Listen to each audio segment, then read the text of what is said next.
everybody. Welcome to Lifehacker for April 2nd. I am Adam Pash here with Adam Duchess and Whitson Gordon. That's true. We're going to be talking about stuff today.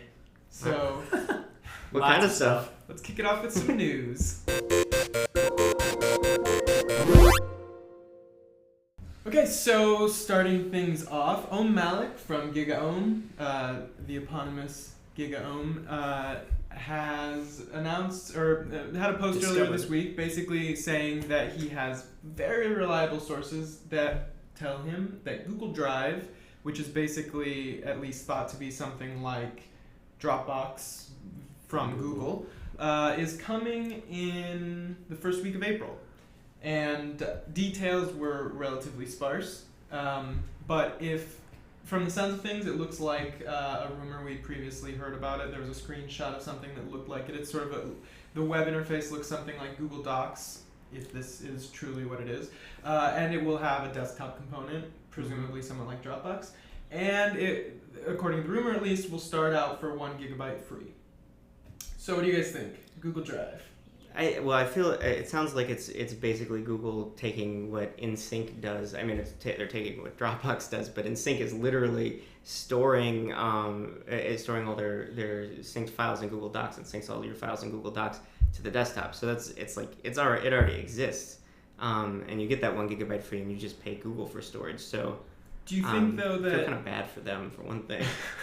Do you think that it's anything like is there anything anyone's gonna be excited about? Because that's not I'm not using that now because I don't really care that much. I don't want that. Yeah, well, I mean everyone's already on Dropbox. Yeah, I couldn't be less excited. It's kind of there's not. I mean, aside from the fact that it will probably be cheaper, and some people might like it because it syncs their Google Docs. I mean, but there's so much more that Dropbox does at this point, feature-wise, that. That's a good point about price though. If they do come out with like you can pay to get more storage, if it's anything like what you can pay to get more storage from Google, Google, yeah, then those prices are really great, better than Dropbox. Oh, yeah, they're way better. But if you're going for free, you get. We've talked about this countless times. Yeah. I have like 20 free gigs of space on Dropbox, and that is not. I'm not about to go down to 1 gig just for maybe Gmail integration. What's that going to offer that Dropbox doesn't already offer? Yeah, it's really if you wanted to pay. Google's also in the situation where all of the post-Dropbox competitors are, which is that Dropbox was the first to really like nail it with that sort of seamless sync and. Spider Oak, SugarSync, like there are these other services that have come out, and a lot of them are offering like really more features, and good deals and whatnot. But Dropbox it's simple, it's set it and forget it, and it's a service that you're in. Yeah. And once you're in it, there's no purely compelling reason to ditch it for something else. When it works very well, you can get a lot for free. And in my case, I'm happy to pay for it because it works so well. Yeah, and I have to say it has a lot to do with the desktop software for me with Dropbox because I used to use SugarSync and I loved SugarSync initially, but I had a bunch of problems with it. I mean, like iTunes was it didn't sync iTunes, and nothing syncs iTunes very well, but SugarSync had a whole bunch of problems with it, and some of the other stuff, and it didn't. I felt like it this may have changed, but it didn't deal with file conflicts very well. Yeah. So. Dropbox, but it also was like if the software was initially it's kind of like felt like it was built in Java or something. Yeah. And Dropbox really feels like a native definitely. application. And Google, the big challenge at this point basically is one, making it better in any way. It's the same thing. I did a post a month or two ago that was about Google is AOL is Facebook, whatever. Yeah. It was basically talking about right now Google's in a situation where they're not really building new and innovative products so much anymore as they are either acquiring good products or copying existing products. So Google Plus, for example, copying Facebook. Whatever, it's got some original things about it, but Google Plus, no one at Google, like I said in the post, like woke up from a dream and was like, I had the greatest idea, Google Plus. Really, Google was like, we need something competitive in this space. We need to be able to collect this data that's out there that no one else is giving us, that Facebook isn't giving us and Twitter isn't giving us. And so I feel like this is like trying to get more buy into the Google ecosystem, which is understandable, but it's not gonna. unless they're doing something original, it's hard to be compelling for us to use. I think there's a big difference in so obviously there are problems with Google just acquiring a bunch of people. The quality of their products just hasn't been as good as we would like, but I think there's a big difference between acquiring a product that's great and original and just trying to copy something, because you're just trying to copy something that's already swept the nation. You're wasting money and you're wasting time because no one is going to use it. Well, and like Google Plus is great, I love it, but you know what? It's just not going to catch on in the way that they would like. I think. Well, and same with Google Drive, but services like Google Voice are great. Yeah. Mm-hmm. So Gmail is like the shining example of when Google nailed it, which was like email wasn't new, that's whatever, but like Google was like, email kind of sucks, one, and when Gmail came out, it was at a time where I had a 20 megabyte cap on my email.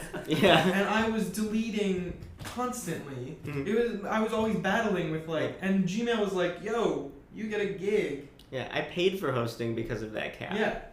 So whatever. I was like too young for this. Well, so we'll have to sit around and see. We'll see what happens. Assuming the rumors are true, assuming it does come out in early April, we'll wait and see. And hopefully, there's something compelling beyond just a Dropbox knockoff. Mm. Okay, so another thing in the news. Now, actually, sort of a couple weeks ago at this point, but. Recently, a potential employer asked their potential employee to hand over their Facebook credentials, their login, username, and password, so that they could vet that potential employee by rifling through their stuff, which of course is absurd, and it's led to a lot of talk about basically, well, for whether or not that is something that anyone should be able to do. Yeah. Which roundly everyone says no, and two, just like the extent to which you want to sort of have that interplay of social with your employers beyond just the password thing, which I think everyone can agree is insane. It's ridiculous. But also, like you friend your hiring manager on Facebook. Do you become friends with people at work, your boss, whatever? I have. You've done which? Friended your employer? I think I was. I mean, we're both friends with you. Well, that's different. But one of my previous jobs, I think I don't know if I was at the time because I didn't really use Facebook, but I was friends with my hiring manager and my boss. Well, and there are things to say about going either direction, because obviously it wasn't making a bad connections thing. with people can be a really good way to get a job in the first place. Yep. And Alan, I believe, Henry, Lifehacker writer Alan Henry, did a post sort of talking about the issue. But I think, you guys, his post was, what do I do when my employer wants to be too social? How do you handle, when they friend request you, before the interview or after the interview or once you've been hired, and whether you should... Oh no, finish your sentence. No, that was basically whether you should go along with that. Well, I don't think there's really so much of a problem anymore because Facebook actually implemented those lists that no one really uses or pays attention to. But you should be using. Yeah, exactly, because then you can friend them and put them in a list where they see two things, and there's really no difference, and then you don't have to worry about like the social implications at work or whatever, and then they don't, then they only see what you want them to see. But I think I think what's kind of worrisome, and who knows how much this has actually happened, the problem of people asking for passwords. Right. But the fact that it does come up makes me wonder how we're perceiving the way we act in public. Like they think that this is not a big deal because everyone's just putting everything out there anyway. Yeah. I can tell you this, if my potential employee required me to give them my Facebook credentials, they would be really bored. Through the least used Facebook account on the planet. They could see all of the posts I make to the Lifehacker page and nothing else. A few Instagram pictures. But anyway, bit of advice: don't give anyone your Facebook password. Mm-hmm. So yeah, I think that sums it up. Booyah. Last, and this was actually sort of my favorite bit of news from last week. I have no idea about any of this. I learned something today. The media center XBMC has updated to a brand new release, XBMC 11.0 Eden. And it's added a lot of really cool features and just polished XBMC. It's added some speed boosts, AirPlay support, so any iOS device or even Android, whatever, anything that supports AirPlay, streaming audio or video to AirPlay now works to stream audio or video to your XBMC box. The XBMC Live CD is changed to XBMC Ubuntu. So have you given XBMC Ubuntu a shot? Because I know you're a live. I'm not a live user. I've upgraded to XBMC Ubuntu. What's it like? Is it a little bit slower? Is the desktop nice? It looks exactly. It's really the same. I'm never going to use the desktop, so whatever. It looks. It's basically the same. Okay.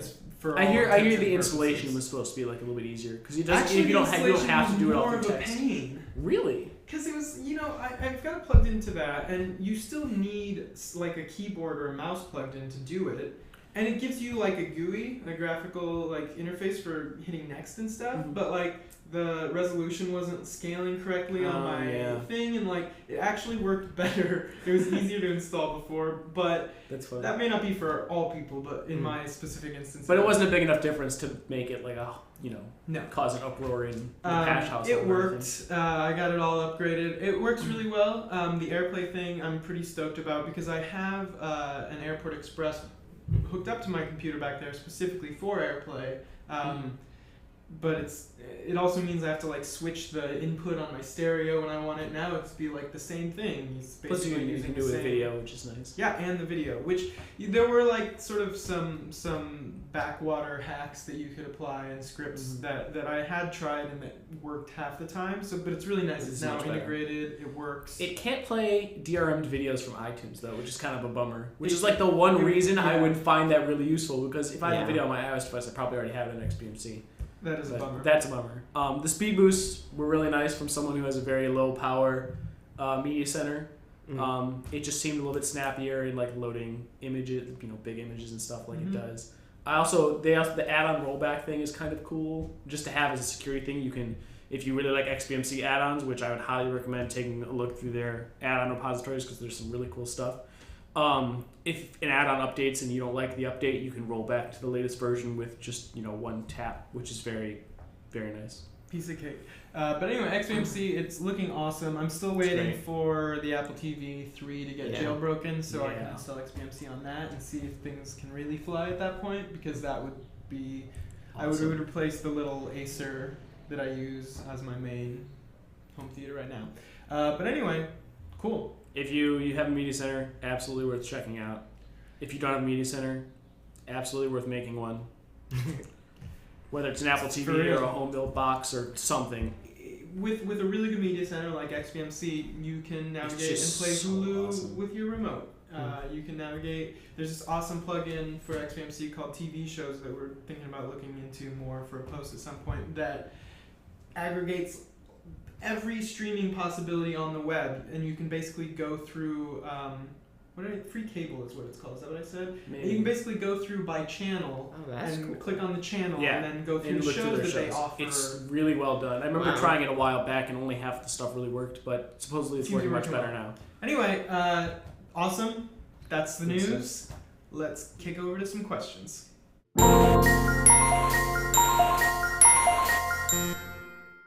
So to kick us off, reader Adam writes in, I was wondering what your thoughts were on installing OS X on a Windows hard drive partition. Are the steps the same? How would one choose which OS they wanted to boot? Okay, I'm not sure I entirely understand this question. Wait, he says installing OS X on a Windows partition? Windows hard drive partition. Okay. So let's let's start by saying that there seems to be a little bit of a misconception out there with some people that you can just install OS X on any Windows machine, which is really not true. So I'm going to assume that you are on a Hackintosh capable machine. If you are not, I would not even attempt this because it's... To double check, in case you don't know, I would head to TonyMacX86.com, head to the forums, post your specs, and ask someone to vet them for you. Yes. If it is Hackintosh capable, or if you decide to build a Hackintosh capable machine, in that case, you then have a PC on which you can install OS X. Now, I've done this a few times. It's very complicated in which order you install certain things because different OSs like to try and take over your hard drive in different ways. The easiest way to have OS 10 and Windows dual booting on a PC, or on a non-Mac PC, I should say, is to install OS 10 first and Windows second. Does it matter if you had like 2 hard drives? I'm just curious. 2 hard drives is actually the easiest way to do it. So as opposed, so you could partition one drive and have them both on there, but that's kind of more of a pain in the butt than it's worth, in my opinion. If you have a second hard drive, it's incredibly simple to install OS 10 on one hard drive. Okay. You install Windows on the second hard drive. Steps are basically the same, and then you're done and you can dual boot. We've done a guide on triple booting a Hackintosh with OS 10, Windows, and Linux, and you can obviously just ignore the Linux steps and dual boot with OS 10 and Windows. So we'll put that in the show notes, and I would recommend checking that out. Yeah, and just to, I've been meaning to say this, but in general, show notes anytime. Lifehacker.com/the show is going to be the quickest way to find the show notes for each episode. Yep. So yeah. Cool. Okay. Now we've got a caller. Hey guys, my name is Aaron. I'm from North Dakota. First of all, I just want to say, absolutely love your guys' show, and I hope you guys continue to do awesome work. My question is, in a day and age like today, where there's so much information in news sites and news readers and RSS feeds and different ways to gather information and read it and learn it and stuff like that, it tends to get overwhelming and really confusing. And sometimes, I know me personally, I just kind of give up. I just stick to reading the paper or watching the news. So I'm just wondering if you guys have any recommendations of ways to keep track of information.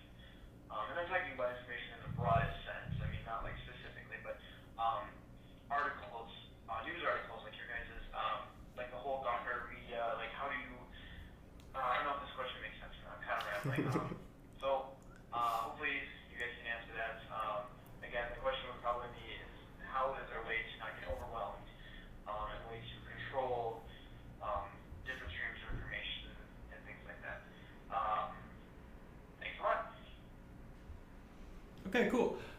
So this is a tough question to answer because a lot of it, there is a ton of media, and the internet is only accelerated the pace at which media is created and distributed, and so you have virtually limitless options to like absorb your attention, and also everything's trying to convince you like that this should be read. So apart from something that is like an ephemeral like cat singing in a toilet, like that, just like the image in your head, you're like, oh, I need to click that because I now want to see a cat singing in a toilet. Is that a real thing?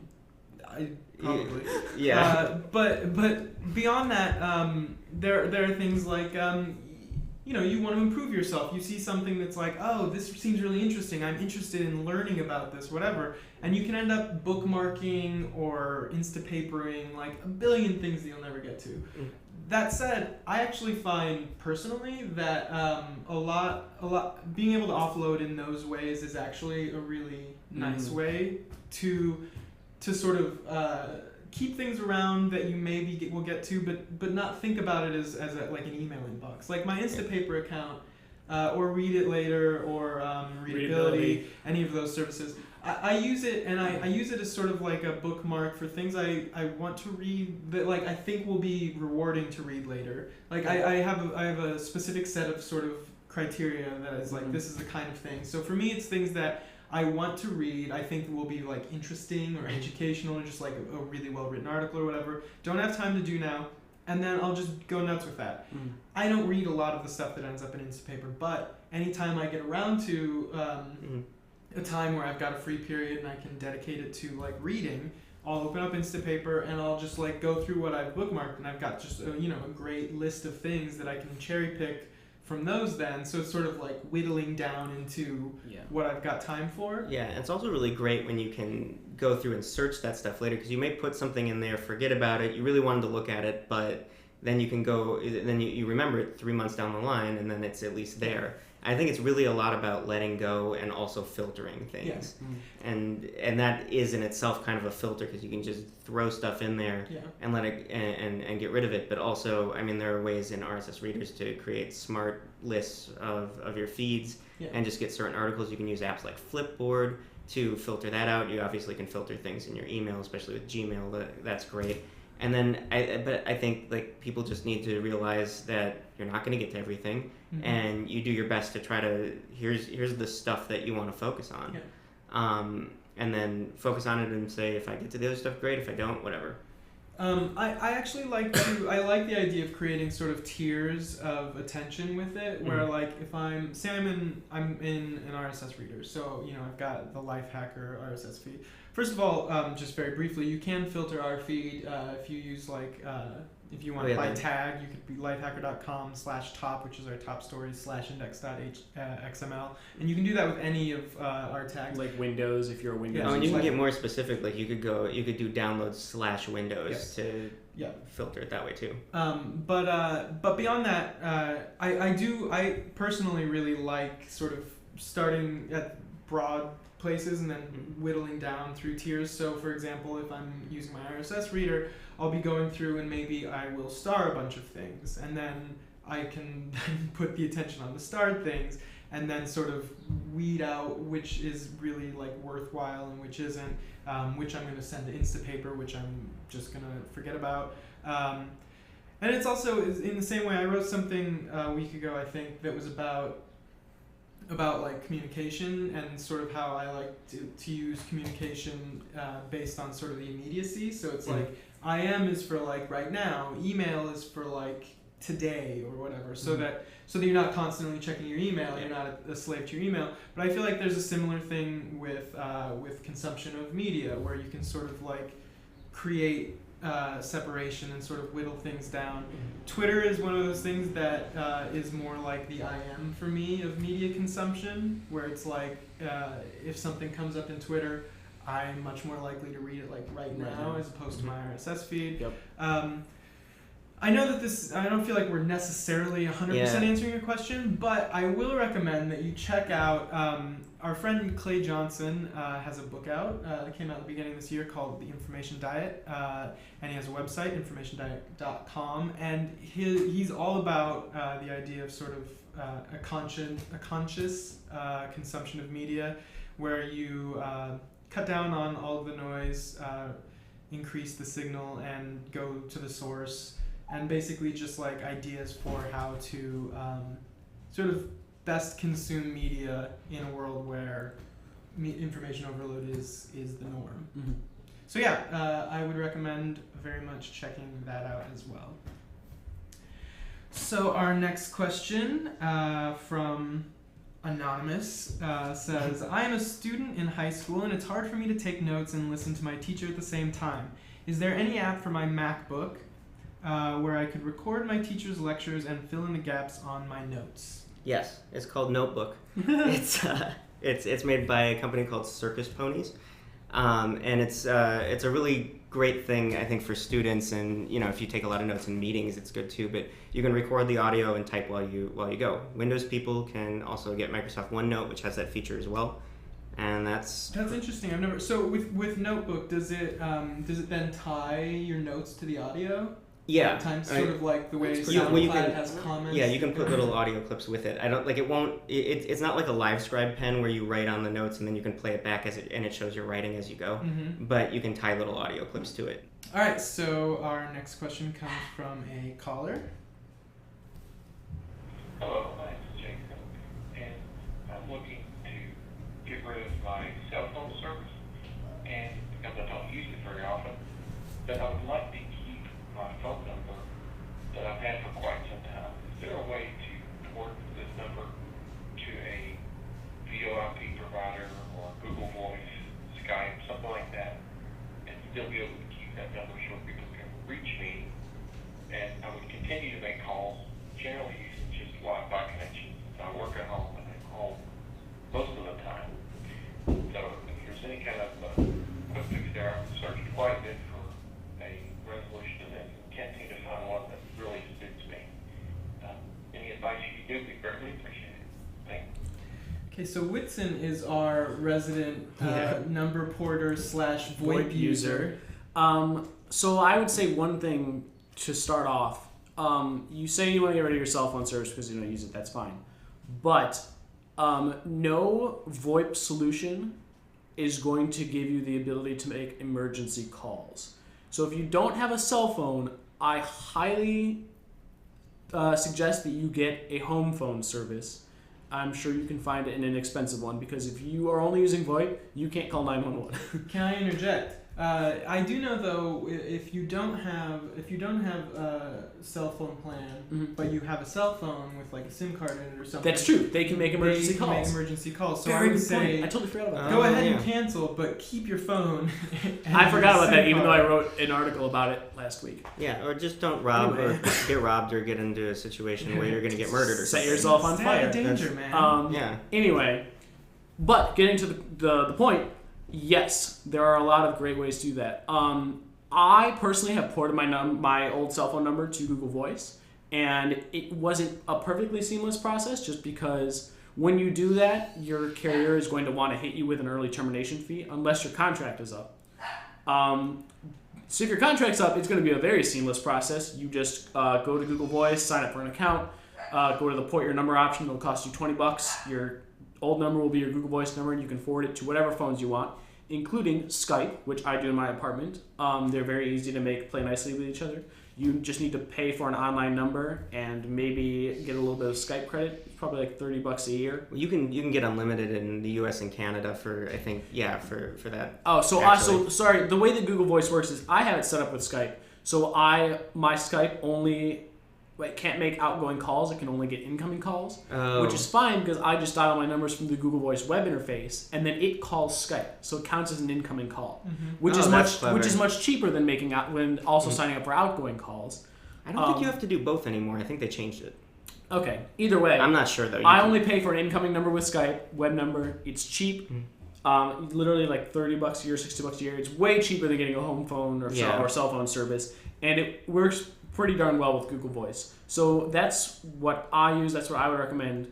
I don't know what other services you could port. I don't know if you could port your number to Skype, but I highly recommend Google Voice because then you can literally just forward those calls to anything you want. So if you do get a home phone or cell phone again down the line, you don't need to go through that process again. You can just forward those calls to whatever phones you want. And if you port that number to Google Voice, it's aces for life. For as long as Google Voice is around, which is good because it's not easy to get it out of Google Voice. Yeah. Okay. But yeah, I now officially my Google Voice number will be my number for life. I'm done. Mm-hmm. I couldn't convince certain people. Like my mom had memorized my old number for years and refused to memorize new ones, so I just ported it. I said screw it. It was easy enough. $20. I'm making everyone use both because some people want one, some people want the other. I'm like, okay, you have to learn. Everyone has to learn both because you all suck. All right, reader Alfian writes, how do you get a personalized email address? For example, adam@lifehacker.com. Well, you can't have it at lifehacker.com because that's ours. You can beg. Unless you want to get a job here. It's probably as easy as it's ever been. It's really simple. I actually think there are many ways you can go about doing this. The easiest way, and I'm assuming when you say personalized email, you probably also want that personalized email to use Gmail. Yeah. Because why wouldn't you? In which case, I think the easiest that I've ever done probably, and this is probably available with many other services, but using DreamHost. Yeah, they set that up for you. Which is a web hosting company that is pretty great, especially for just really simple needs for web related things. You can sign up for DreamHost. You can buy a domain if you don't already have one. And when you have that domain at DreamHost, it's literally like a one-click operation to say host my email with Google Mail, with Gmail, and voila, you've got your email. It's super simple to set up, and then basically you're just using Gmail. So there'll be sort of an admin interface where you can invite new users to it, which is something like at google.com/account/settings, or I don't really know. It's one of when you're logged in with that account though. You can but you add new users that way, and you invite new users and whatever. So we have of course a Lifehacker one where We just use Gmail. Yeah, Yeah. and it's just Gmail. Awesome. But it's super easy. There are other ways, but honestly, it's a really easy way. I think actually even Google probably, I remember I think a couple years ago Google added it where you could buy a domain through them and go that way. Probably. Yeah, I don't see why not. But if you're looking to buy a domain anyway, you may as well get a little hosting with it too. Yeah. And I would DreamHost or a comparable service is a really good way to do that. Yeah. Plus get the email. And if you don't want to use DreamHost, you can still. If you don't want to use DreamHost's email app or Gmail, DreamHost has squirrel mail built in, and you can also just edit your MX record, which is something you'd learn about when you sign up for one of these things, and then go with anything else. I think like even if you want more privacy, I think like Hush Mail is an option too. And yeah, so I think there are a lot of other ways to go, but Gmail is definitely the best way to go, and that's the quickest way. But if you just wanted to pay for the domain name, which was $7 to $12 wherever, a year. yeah, and you could do it directly through Google. Google doesn't charge anything for Google Apps if you put ads in it, so it could be a really cheap way to get a custom email address, and you can do all sorts of other things, like they have sites and all those whatever else it does, docs and the calendar. All those things. Yeah. All that good stuff. All right, cool. So that's it for questions for today. Let's kick over to downloads.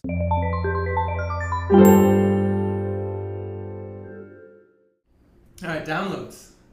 Yes. Okay, the first download for today is Se7en Lite, spelled like an app that doesn't want anyone to be able to find it. And it's spelled differently all over like the website and program too. It's absurd. RTSE7 EN LITE. This is a download we talked about in depth on the site a couple weeks ago. It is essentially a program that lets you take a Windows installation disk and craft it into the OS of your dreams. You can remove Windows features you don't want. You can slipstream in updates. So you could add like Service Pack 1 to your installation disk. So you don't have to go through Windows Update and install that every time you install. You can even add in your favorite applications. So whenever you install Windows, it automatically adds in things like Firefox and Pigeon and Winamp or whatever else you want. It's super awesome. If you are a Windows user and you plan on doing a clean install anytime soon, absolutely recommend checking it out. There's tons of stuff you can do with it. I don't want to take us too far on a tangent, but I love Whitson's. Whitson's apps are all so old school. Firefox, Pigeon, Winamp, all your favorite cool new apps. Windows doesn't have a lot of really new things going on. Those are all wonderful apps. I know, it's just, okay, OS 10, the download for today is called Porthole. And Porthole is a menu bar application that lets you stream audio from your Mac to any AirPlay destination. It's similar to an application called Airfoil. Airfoil has been around for a really long time. Airfoil is more expensive. It can do a lot, though. It can do a lot. It has a lot of advanced features if you want to check it out, but it's not. Airfoil's awesome. This is just cheaper and it's really simple. And I think for most people, it might be. It's $10. It might be more sort of what most people need anyway. Yeah. It's got a little menu bar app when you want to send it to another AirPlay destination in the house, like your stereo or your new XBMC 11.0 Eden installation. You just click the menu bar, select the name of that destination, and it's rolling. Perfect for streaming things like Spotify or other Grooveshark, things that don't support AirPlay natively, like iTunes. And I was actually confused about this, and maybe you remember, or maybe even asked you about this time, but in Mountain Lion, AirPlay mirroring is supported, which is basically will take your entire monitor and put it on your Apple TV, whatever, or whatever AirPlay. Whatever can receive that. But does that also mean that just like AirPlay audio streaming will be a system-wide preference? I don't think so. The way that it really should. But the way it looks, it's like you're mirroring a display. It doesn't look like it just sends the audio, and that's that seems to be. Confused about. I kind of don't want to say this, but because I don't know. But AirParrot, which is the app that lets you do that in OS 10 Lion, I think you can do it in Snow Leopard. But which is also $10. that I think that has the same functionality in that it doesn't send the audio, it just sends the video, but it has the advantage of being able to extend your desktop. Right. I would also mention very, very briefly that if you are a huge cheapskate like me, go to the command line. There's a program called RaopX, RAOPX, that you can run on the command line that will stream audio to Airport Express. There's like a 9-second delay. It's kind of it's a considerably longer delay. And it is from the but the it's command worth line. it. But it's totally free, you guys. It's $1 you save for every second of delay. Okay. Some quick math there. Moving on to our mobile devices. Papermill is a Android app. Papermill is an Android Instapaper client. And we're just talking about Instapaper. There are quite a few Instapaper clients for Android already that are kind of just... The Instapaper developer is very Mac and iOS centric. Mark Norman. Yes. And he said that he doesn't want to go through the trouble of creating an Android client, but he has an API for anyone to do it. And he said if one came out that was really good and really kind of exemplified everything that... For Android. For Android. That exemplified everything that he meant to do with the iOS clients, that he would make that the, quote, official Android app, and I believe that's what he's done with this one. So if you are looking for Instapaper on Android, this is a really good one to look for. It's a little bit young. It might not be as feature-filled as some of the other ones, but it looks great. It's a good bet. It's solid. Yeah. Cool. But if you're an Android user, there's also always Read It Later and Readability, which is what I'm currently hooked on. And those which also, have official support for Android. And those are also on iOS, and they're both also great. Yep. Okay. Lastly, for iOS, we have Camera Grabber.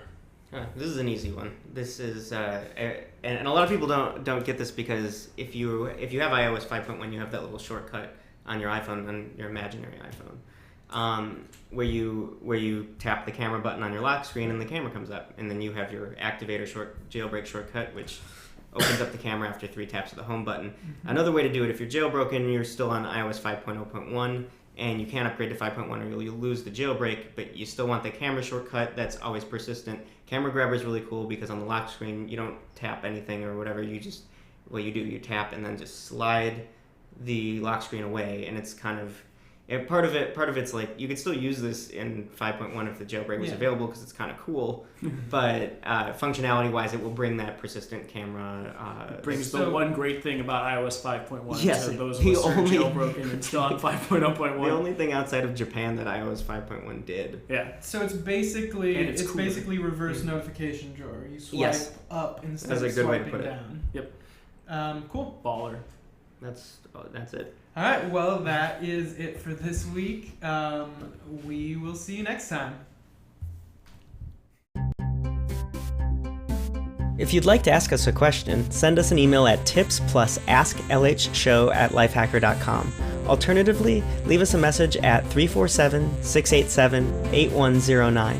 Try to keep your questions to about 30 seconds so we can keep the show moving. And thanks for watching, listening, or however you're getting this podcast from the internet to your brain. Okay. Download. Oh, we were supposed to clap. I forgot. We were supposed to clap for the clips. I won't do it. Yeah. Hey. Now you have one out of 4. I always forget because I'm In used the to first using this. clip, sync to Buddy's bark.